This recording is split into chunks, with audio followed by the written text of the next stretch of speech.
요한 3서 1장 5절부터 8절까지 말씀을 봉독해 드리겠습니다. 말씀 봉독 끝나면 아멘으로 화답하고 자리에 앉으시기를 바랍니다. 사랑하는 자여, 내가 무엇이든지 형제 곧 나그네 된 자들에게 행하는 것은 신실한 일이니 그들이 교회 앞에서 너의 사랑을 증언하였느니라. 내가 하나님께 합당하게 그들을 정송하면 좋으리로다. 이는 그들이 주의 이름을 위하여 나가서 이방인에게 아무것도 받지 아니함이라. 그러므로 우리가 이 같은 자들을 영접하는 것이 마땅하니 이는 우리로 진리를 위하여 함께 일하는 자가 되게 하려 함이라. 아멘. 오늘 여러분과 함께 오늘 본문 설교에 관계 있는 찬양이기에 아주 오래된 찬양이지만 우리 함께 감사하는 마음으로, 결단하는 마음으로 낮의 해처럼 밤의 달처럼 찬양하겠습니다.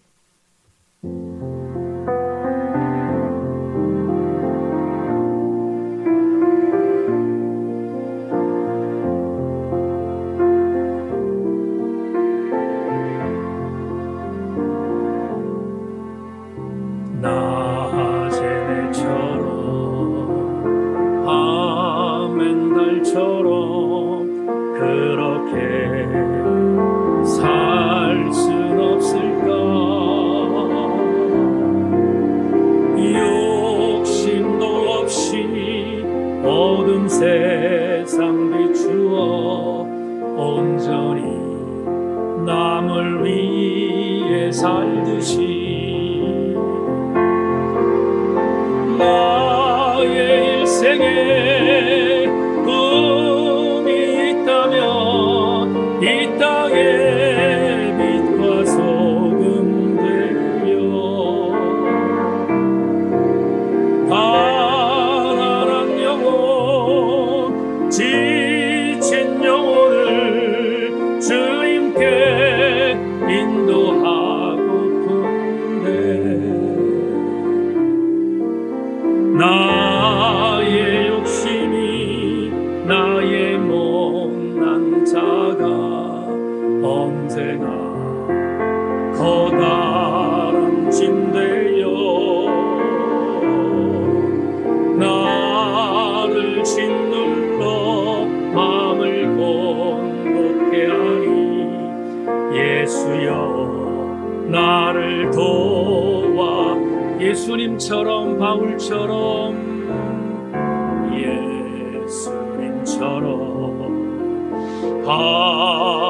바울처럼 그렇게 살 순 없을까?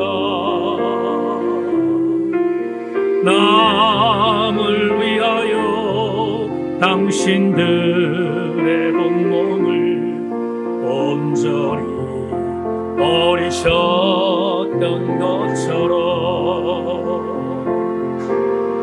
주의 사랑을 베푸는 사랑, 값없이 그저 주는 사랑.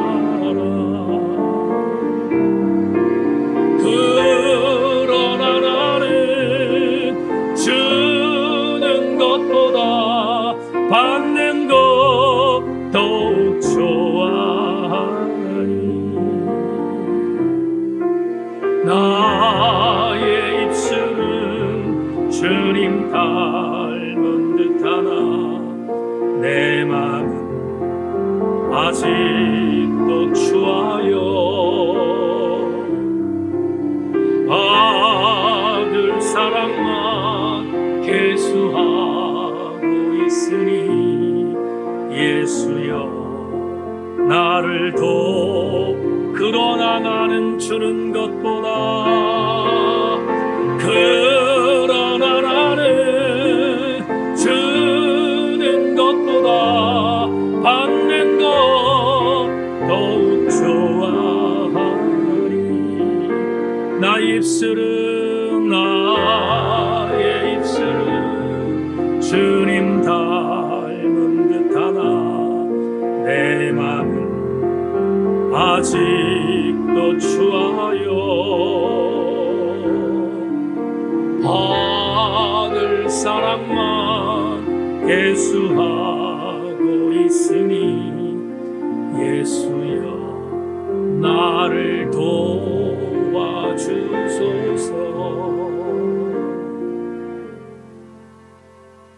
요한 3서 두 번째 강해를 올리겠습니다. 주님 주신 말씀을 교우들에게 선포하고 나누겠습니다. 성령님 오셔서 우리를 전율하게 만들어 주옵소서. 그리고 찬양한 가사가 말씀을 듣고 난 뒤에는 우리에게 더욱더 새록새록 다가오는 은혜의 말씀, 은혜의 가사 되게 하여 주옵소서. 성령이 함께 하실 것을 기대하며 예수 그리스도의 이름으로 기도 올리옵나이다. 아멘. 말씀에 기대를 거십시다. 인사하겠습니다. 말씀에 기대를 거십시다.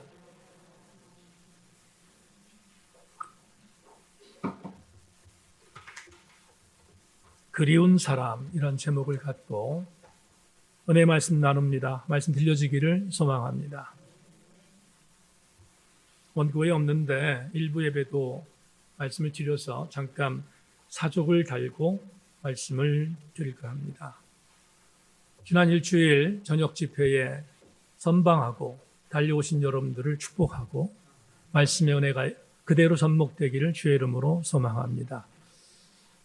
어제 토요일 월상 예배 겸 말씀 저녁 집회의 마지막 집회를 다 마치고 나니까 초죽음이 됐습니다.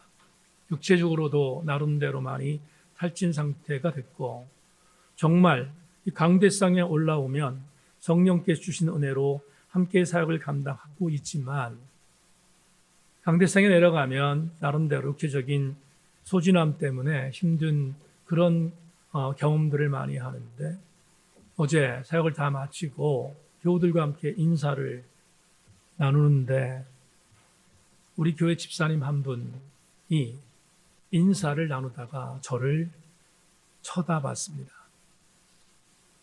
여성이기에 악수할 수 없어서 쳐다보고 있는데 그 집사님이 저에게 아무런 얘기를 한 게 아닌데 얼굴에 쓰여 있었습니다. 목사님, 일주일 동안 받았던 은혜가 어찌 설명할 수 있는 거겠습니까? 그런데 이 은혜를 공유하도록 만들어주신 목사님께 너무 감사합니다. 너무 수고하셨습니다. 라는 소리가 얼굴에 쓰여져 있었습니다. 그래서 얼마나 감사했는지 일주일 동안의 피곤이 완전히 싹 달아지는 경험을 어제 저녁에 경험했습니다. 목회를 하다 보면 이런저런 일들이 많이 있지만 목회자의 진정성에 대하여 이해하지 못하는 자들이 있어서 가끔은 상처를 당하고 어려움을 당할 때가 있지만 또 그렇게 위로해주는 교우가 있어서 감사하지 않을 수 없습니다. 저는 여러분들 모두가 그런 감사의 주인공이라고 믿기에 여기까지 달려왔고 앞으로도 달려갈 것입니다. 여러분 모두가 서로를 격려하고 응원하고 박수쳐주는 아름다운 동역자들이 되어주기를 주의 이름으로 권면합니다. 제게는 잊을 수 없는 권사님이 한 분 계십니다. 그 권사님은 김윤순 권사님이십니다. 35년의 목양의 여정 안에서 지금까지도 잊지 못하고 앞으로도 영원히 잊지 못할 권사님의 함자는 김윤순 권사님이십니다. 수십 년 전에 목회하는 아들 목사에게 제게 부고 소식이 하나 들어왔습니다. 아들 목사가 보낸 부고장에는 이렇게 쓰였습니다. 어머님 김윤순 권사께서 하나님의 부름을 받으셨습니다. 장지 부산 의료원 몇 호실, 입관 날짜 8 며칠, 발인 날짜 8 며칠. 문자를 받고 철렁했습니다. 그리고 문자를 받은 뒤 제천중앙교회 담임 목사로 사역하던 초창기였기에 부담이 없지 않은 것이 부담이 정말로 제게 많이 있었지만 그럼에도 불구하고 카톡을 받은 그 시간이 오후 늦은 시간이었기에 부산 의료원까지 논스톱으로 달려가면 3시간 30분 정도의 거리였고 다녀오면 새벽녘이 될 것 같은 부담감이 있었지만 아내와 만사를 제쳐놓고 부산으로 달려갔습니다. 부산 의료원에 모셔져 있는 빈소에 김윤순 권사님의 영정을 보는 순간 엉엉 울었습니다. 그분이 하나님의 부름을 받은 것을 믿는 목사지만 그분의 영정을 보는 순간 그분과 있었던 여러 가지의 영적인 교제가 새록새록 떠올라서 울고 말았습니다. 아주 젊은 34년 전 불과 나이 30살이 되던 해에 밀양대구교회의 담임 전도사로 부임했습니다. 시골에 정말 열악한 땅 밀양에 가서 3년을 목회했습니다. 그때 3년 동안 단 한 번도 노하지 않고 예스하며 담임 목회자를 위하여 동역했던 권사님, 김윤순 권사님이셨습니다. 제가 부임했던 농촌교회는 교단에서 목사 안수를 받기 위한 정거장과 같은 교회였기에 많은 선배들이 목사 안수를 받으면 떠나는 교회였고 저도 매일반이었습니다. 3년 목회하다 떠나는 교육자에게 무슨 정을 주겠습니까? 그러나 그 권사님은 영원히 있을 것 같은 생각으로 목회자를 섬겼고 동역해 주었습니다. 우리 교우들에게 여러 차례 간증했지만 아내가 이완 목사를 태중에 잉태했을 때 6개월 되던 날 전치태반의 진단을 받고 살얼음판을 걸었습니다. 말도 지질이 안 듣는 아들, 그때부터 안 들었습니다. 머리가 거꾸로 서 있어야 되는데 바로 서 있던 아들, 6개월이 지나면 태반이 터지면서 잘못하면 1시간 내에 수술하지 않으면 아들도 죽고 아내도 죽는다는 선언을 받았는데 하늘이 노랬습니다. 하지만 아내가 기도하면 하나님께서 지금 똑바로 서 있는 아들을 100만 명 중에 한 명이 태반을 끌고 내려가는 기적이 있다는 의사의 이야기를 듣고 매일마다 기도했습니다. 뒤집어지게 하여 주옵소서. 매일마다 기도했습니다. 그런데 어느 날 6개월 정도 지난 뒤 7개월이 되면 터지는데 여전히 아이는 똑바로 서 있었습니다. 저는 가슴이 타들어갔습니다. 터지면 죽으니까. 마산에 병원이 있었는데 거기까지 가는 시간이 1시간입니다. 했던 말은 진정으로 올라가서 진정 영등포 옆에 가까운 병원에 그곳에서 있다가 터지면 수술해라. 그런데 아내가 고집을 폈습니다. 안 올라갔습니다. 죽으면 죽으리란 마음을 갖고 돌릴 거라는 겁니다. 이길 수가 없었습니다. 8개월쯤 지나서 아내도 불안했던지 제 마음을 이해하고 신중으로 올라갔습니다. 그리고 이완 목사를 출산하기까지 3개월 동안 교회를 비웠습니다. 3개월 동안 김윤순 권사님은 저를 아들뻘 되는 전도사를 극진히 섬겨주었습니다. 새벽에 같이 나가면 두 사람은 매일 울면서 기도했습니다. 뒤집어 주옵소서. 그리고 30살 나이에 전도사가 얼마나 많이 잠이 많습니까?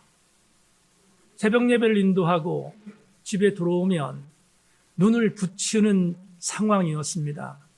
그런데 아내가 없는 저를 알고 김윤순 권사님은 새벽 예배를 마치고 따뜻한 밥을 지어, 아십니까?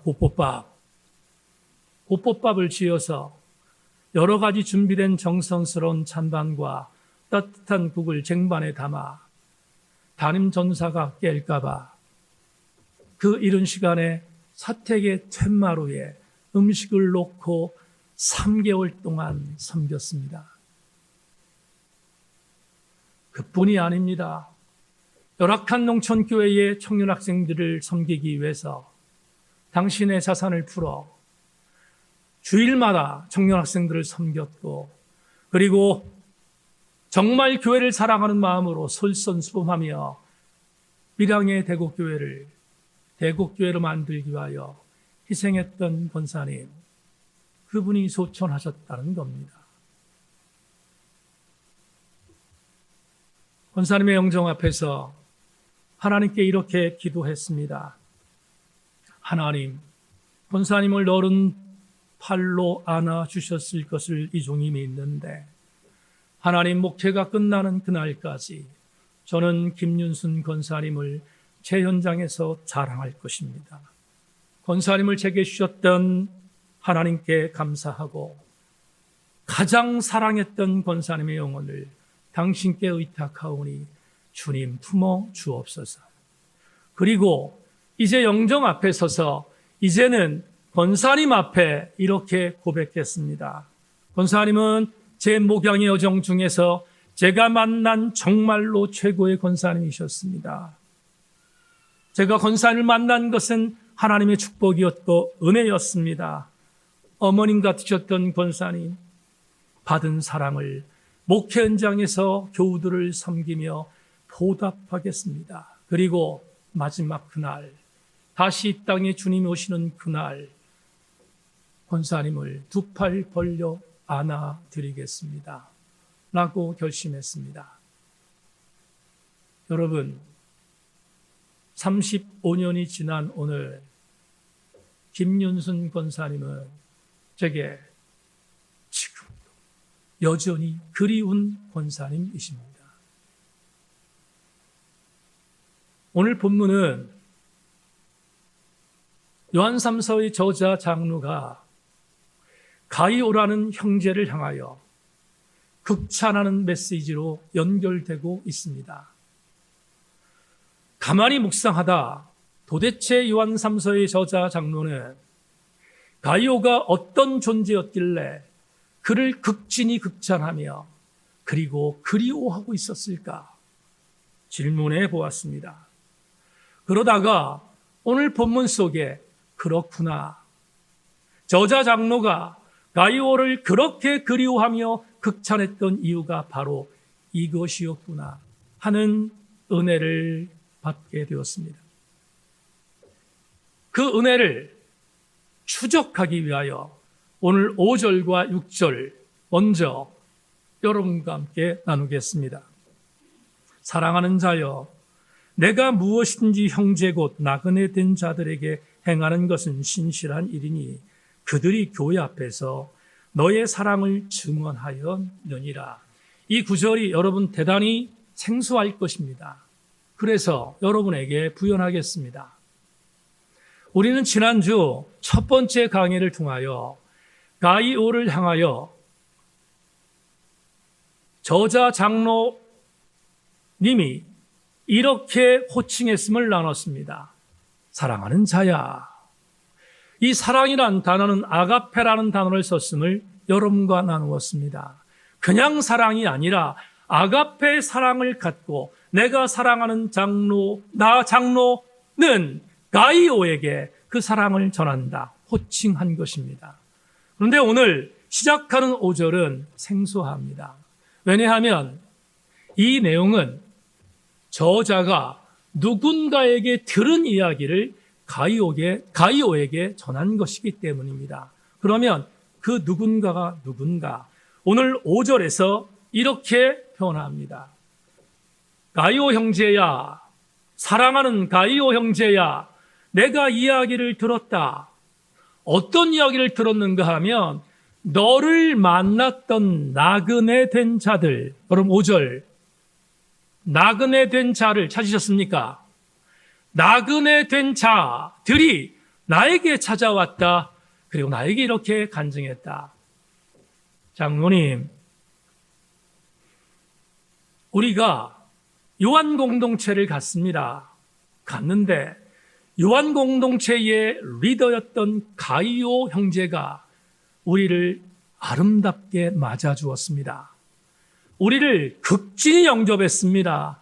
우리를 최고의 환대로 우리를 받아주었습니다. 라고 간증했다. 지금 그것을 저자 장로는 가이오에게 전언하고 있습니다. 그러면 우리는 여기서 한 가지 중요한 정체를 추적해야 합니다. 나그네 된 자들이 누구일까? 나그네는 과연 어떤 존재들일까? 몇 명의 주석서를 여러분에게 소개합니다. 첫 번째, 루돌프 불트만이라는 신학자는 이렇게 말합니다. 주님의 이름을 위하여 나선 선교사들. 모디 스미스 박사는 이렇게 말합니다. 그리스도인이라는 정통적인 기독교 선교사이며 뿐만 아니라 그는 그리스도 이름으로 살고 있는 선교사일 가능성이 100%다. 마지막, 서영석 박사는 말합니다. 당시 주 1세기 가장 정통적인 복음주의권의 안에 있었던 선교사였을 것이다 라고 해석합니다. 그러면 이 세 주석가들의 이야기를 종합하면 이렇게 가늠할 수 있습니다. 이들은 요한 공동체라고 하는 공동체, 그리스도인 공동체에서 파송받은 선교사들입니다. 주 1세기에 요한 공동체라는 공동체에서 특별히 구별되어 이방 공동체를 위하여 선교하라고 파송된 사람들, 그들이 바로 나그네 된 자라는 의미입니다. 왜 이 부분을 여러분에게 설명하는가? 이유가 있습니다. 이들은 이방 공동체를 위하여 주의 복음을 들고 사역했습니다. 오늘의 언어로 말하면 안식년이 되었습니다. 아니면 안식월이 되었을 것입니다. 다시 자기를 파송한 요한 공동체에 돌아왔지만 이들은 주를 위하여 모든 것들을 다 헌신한 사람이었기에 집도 없었습니다. 땅도 없습니다. 거할 처소도 없습니다. 아무런 갈 데가 없는 그런 존재였습니다. 그런데 찾아갔던 요한 공동체에서 수장으로 있었던 리더 가이오가 그들을 맞이했는데 그냥 맞이한 게 아니라 뜨겁게 그리고 가장 극진한 모습으로 환대해 준 것입니다. 얼마나 이들이 감사했을지 안 봐도 비디오입니다. 이들이 얼마나 가이오 형제에게, 가이조 형제에게 얼마나 감사했는지 우리는 충분히 가늠할 수 있습니다. 이 감격을 나그네 된 선교사들이 간증하고 싶었습니다. 그리고 요한3서 저자에게 갔습니다. 장로님께 말합니다. 장로님, 우리가 이런 혜택과 이런 은혜를 받았습니다. 가이오 형제 때문입니다. 이해하셨으면 아멘 하기를 소망합니다. 그러면 이걸 전제합니다. 그런데 이 전제를 통하여 지금 가이오는 가이오를 향하여서 요한3서의 저자는 극찬하고 있습니다. 여러분 현대인 성경 버전으로 5절과 6절을 읽어드리겠습니다. 자막 보십시오. 그대가 하나님께서 기뻐하시도록 그들을 잘 대접해 보내는 것은 매우 잘하는 일입니다. 그들은 주님을 위해서 전도여행을 하지만 이방인들에게서 아무것도 받지 않습니다. 그러므로 우리는 그런 사람을 도와주어야 합니다. 그러면 우리가 진리를 위해 그들과 함께 일하는 사람이 될 것입니다. 극찬했습니다. 다시 한번 가이오를 향하여 극찬했습니다. 그렇다면 우리는 질문을 던져야 합니다. 도대체 요한3서 저자 장로에게 가이오는 어떠한 존재였을까? 어떠한 존재였을까? 우리는 이어지는 본문에서 한번 이 내용을 찾아보기를 원합니다. 여러분, 오늘 본문 주어진 말씀 속에 7절, 8절을 여러분 주목해 주실 수 있기를 바랍니다. 7절, 8절 말씀을 제가 읽겠습니다. 이는 그들이 주의 이름을 위하여 나가서 이방인에게 아무것도 받지 아니함이라. 그러므로 우리가 이 같은 자들 영접하는 것이 마땅하니 우리로 진리를 위하여 함께 일하는 자가 되게 하려 함이라. 한 번 더 설명합니다. 요한 3서의 저자는 가이오를 극찬했습니다. 선교사들을 잘 환대해 준 것 감사하다. 그런데 한 가지를 더 당부합니다. 극찬으로 끝나지 않고 한 가지를 더 당부합니다.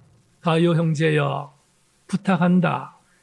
이들이 사역을 위하여 다시 떠날 때, 이들이 안식월, 안식년을 마치고 다시 떠날 때 그들을 끝까지 환대하여 환송해 주기를 바란다 라고 말합니다.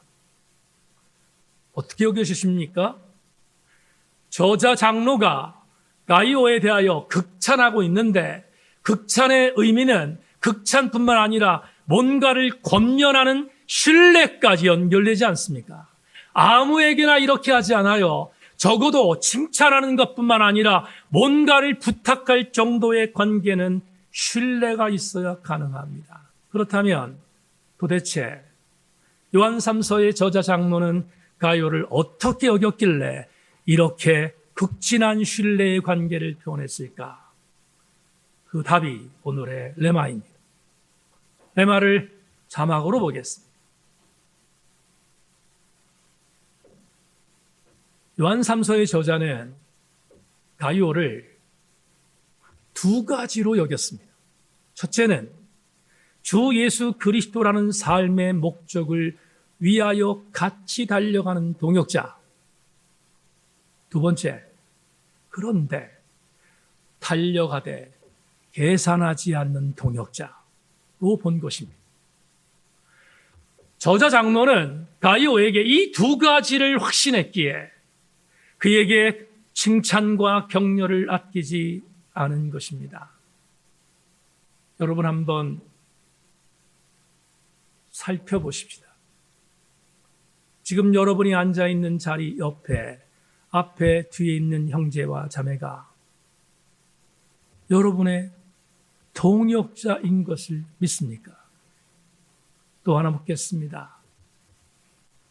동역자로 믿고 있는 그들이 자기를 희생하며 헌신하고 있는 계산하지 않는 동역자라는 사실을 여러분 믿고 계십니까?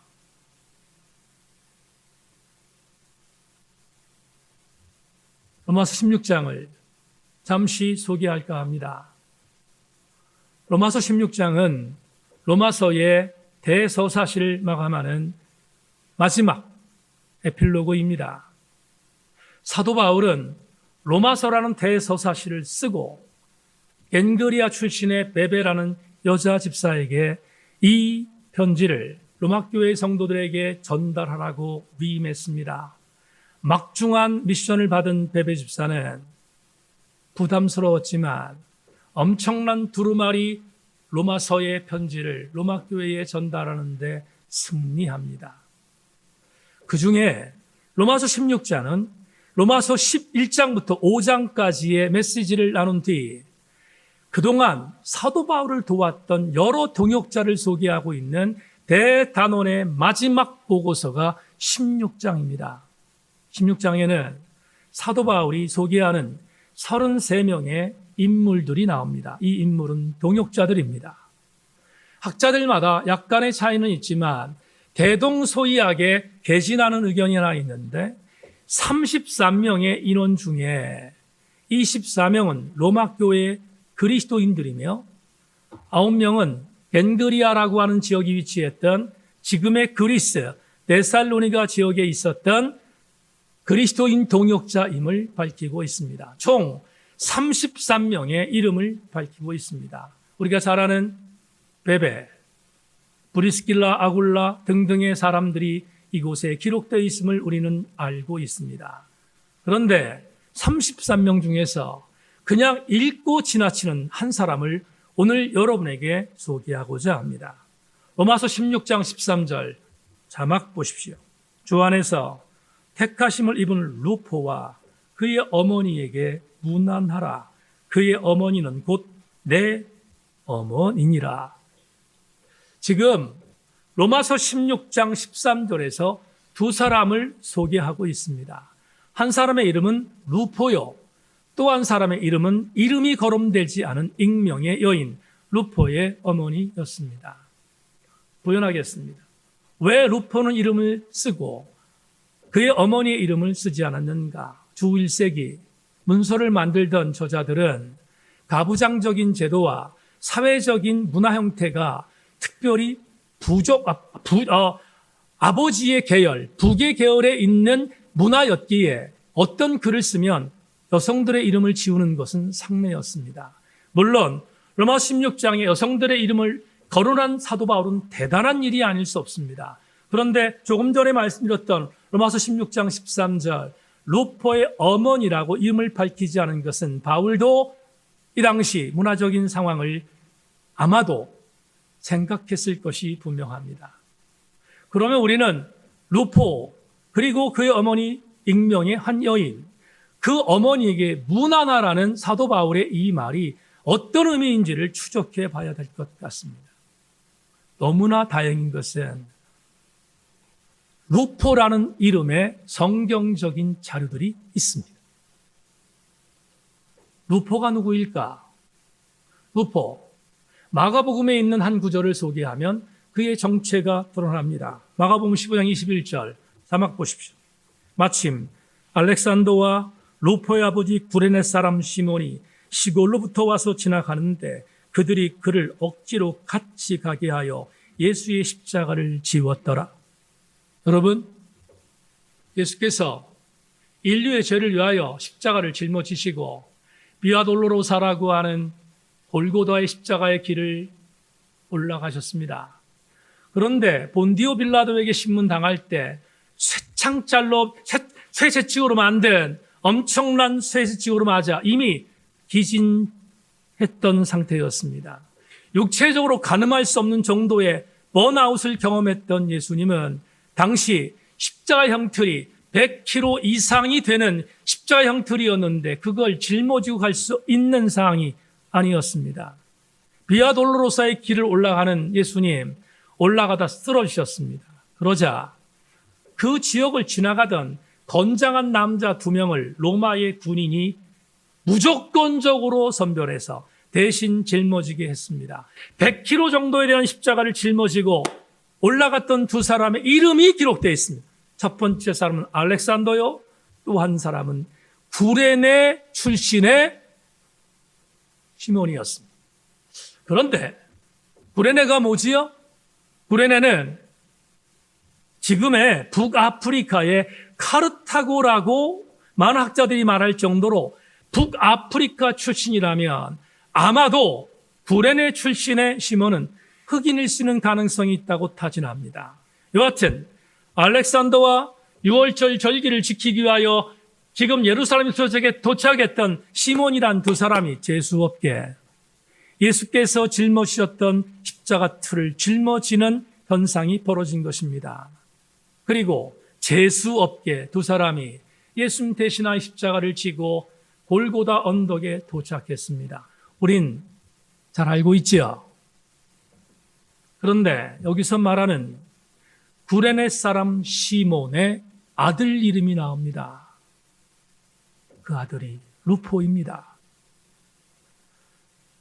루포가 이름이 등장했습니다. 제2 성경 자료 중에서는 이러한 증거를 우리에게 줍니다. 시몬은 예수 그리스도의 십자가를 억지로 지고 골고대 언덕에 올라갔다. 그런데 그곳에서 6시간 동안 십자가에 고통당하며 숨을 거두셨던 예수 그리스도, 그분이 돌아가실 때 천재지변과 수많은 기적들이 일어나는 현상을 시몬은 보았고, 그것을 보았던 시몬은 그날 전인격적으로 예수 그리스도를 만났고, 전인격적인 예수 그리스도를 만난 시몬은 변화되어 자기의 고향 구레네로 돌아가 구레네의 복음의 전령자가 되었고, 복음의 전령자가 되었던 그는 그의 아내와 그의 아들 루포에게 예수 그리스도의 복음을 전했고, 루포 역시 변화받은 하나님의 사람이 되었다. 여러분, 로마서 16장에 루포가 왜 등장합니까? 루포는 아버지 시몬의 전도를 받고 전인격적으로 변화되어 하나님의 사람으로 살았고, 이방 선교의 주인공이었던 바울을 섬겼던 동역자가 되었기에 로마서 16장에서 바울은 로마 교회 성도들 향하여 루포에게 문안하고 루포의 어머니에게 문안하라고 사족을 남긴 것입니다. 여러분에게 오늘 이 말씀을 드리는 이유가 있습니다. 바울이 바울 된 것은 그냥 된 것이 아닙니다. 예수 그리스도의 가장 지근거리에서 예수 그리스도와 가장 닮은 사역을 감당했다는 바울이 바울 될 수 있었던 이유는 바울의 개인적인 믿음의 성향과 더불어 그와 더불어 목숨을 걸고 사역을 같이 했던 루포와 루포의 어머니와 같은 33명의 동역자, 그리고 로마서에 기록되지 않은 수많은 바울의 동역자가 있었기에 바울은 바울 될 수 있었던 것입니다. 진면교사를 삼으십시다. 오늘 여러분에게 루포가 있습니까? 오늘 여러분에게 루포의 어머니가 있습니까? 바로 여러분의 지근거리에서 정말로 여러분을 도울 수 있는 아름다운 동역자가 여러분 곁에 있습니까? 여러분이 눈만 떠도 그리운 아름다운 동역자가 여러분 옆에 존재합니까? 서울의 봉천동에서 목회하는 친구 목사가 있습니다. 이 친구는 저보다 수개월 앞서서 유럽 여행을 다녀왔습니다. 총 6개국을 다녀왔습니다. 다녀온 뒤에 사석에서 만난 어느 날 종교개혁지 순방을 간다는 이야기를 들었던 제게 내가 너보다 일찍 갔으니까 몇 가지 팁을 줄 거야. 조심할 게 있어 라고 말하는 팁을 들었습니다. 여러 가지가 있는데 기억나는 2가지가 있습니다. 첫째, 식사 시간에 조심해라. 그 소리가 뭔지를 몰랐습니다.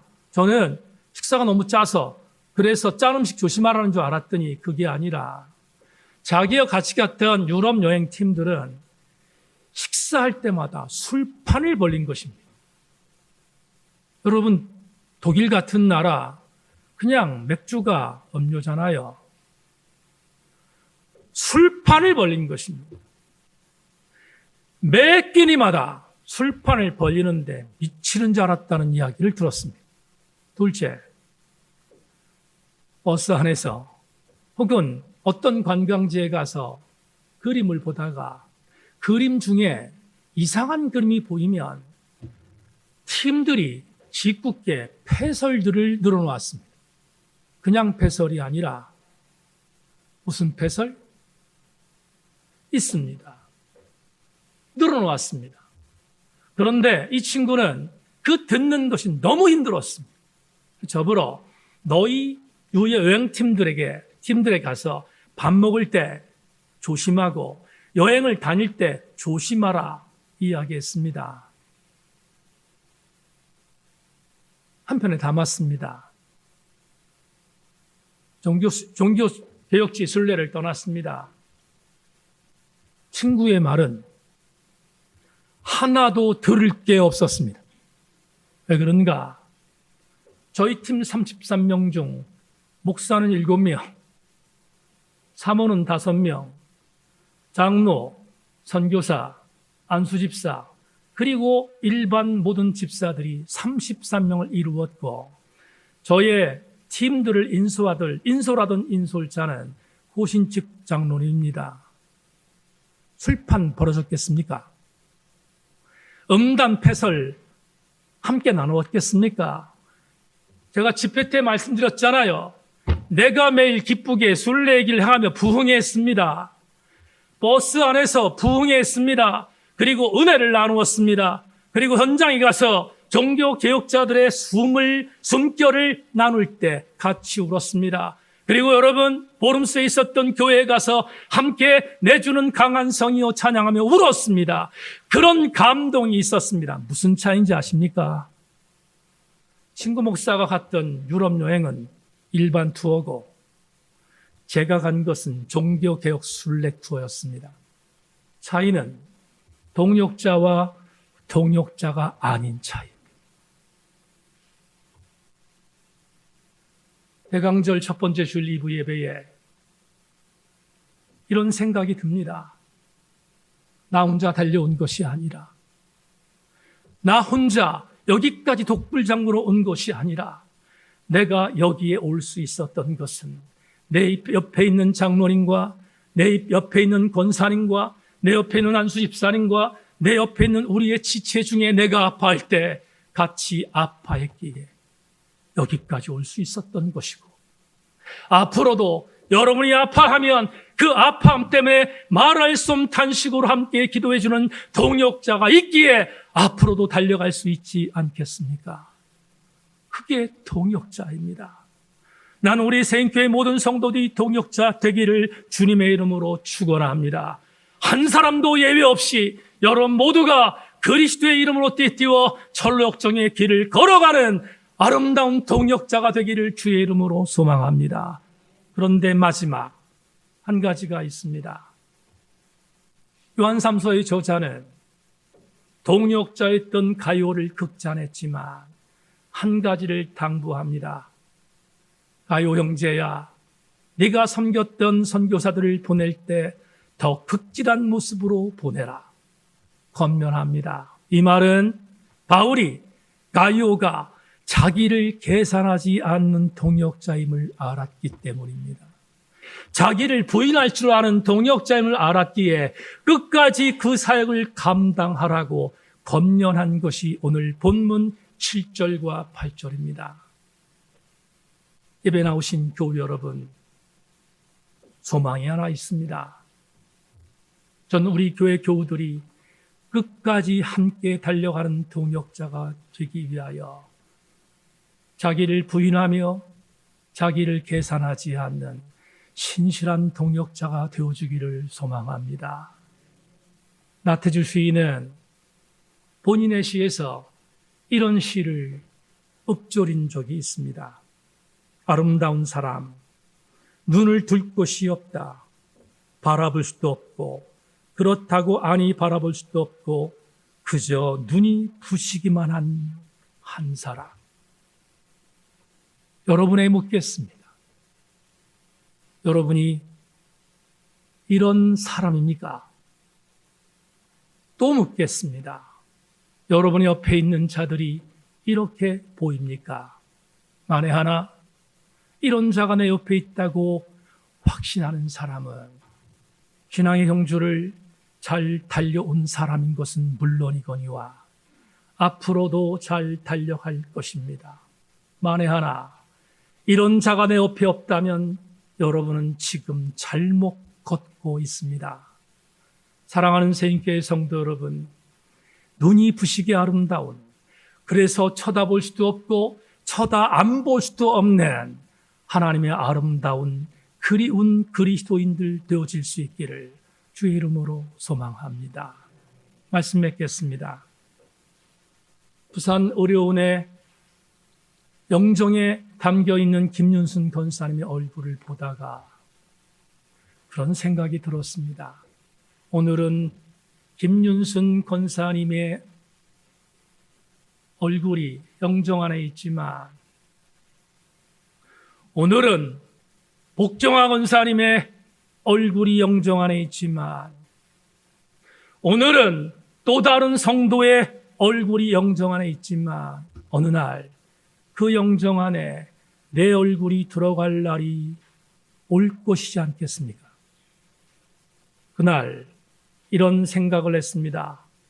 소박한 생각입니다. 사랑했던 권사님의 영정 앞에서 이런 생각이 들었습니다. 그리고 35년 지난 지금까지도 그 생각은 변하지 않습니다. 제가 저 영정 안에 제 얼굴이 들어갔을 때 나를 애도하기 위하여 온 수많은 사람들에게 여러 소리가 아니라 한 소리만 들었으면 좋겠다 하는 소회입니다.